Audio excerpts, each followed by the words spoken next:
Welcome to Proclaim, a presentation of the Catholic Diocese of Alexandria. Join us as we journey together through the Scriptures revealed to us by God.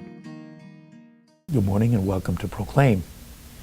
Again, looking at the possible dating of the Gospel of Mark, one thing that does seem fairly agreed upon is that it must have been somewhere before the year 70. That was the year in which the Roman Empire basically devastated Jerusalem and the Temple.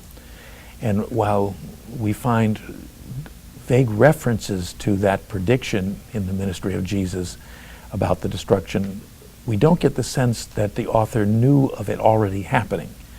And certainly it would be hard to think that he would not have mentioned that if that already had happened.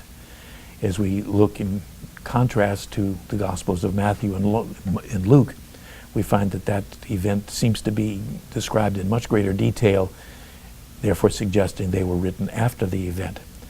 And as we look at that persecution that was going on, it also begins to frame all of these things within a very narrow context, a very nice, neat time frame of the mid-60s.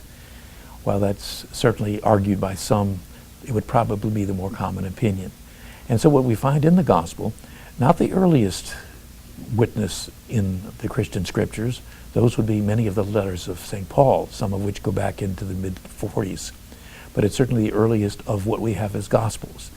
And lest we forget, the four Gospels that we have in our Bibles are not the only books, not the only writings that were called Gospels. That became a term that was used for non-inspired works as well. The interesting thing is, none of those were ever seriously considered to be inspired. This program was brought to you by Christus Cabrini Hospital.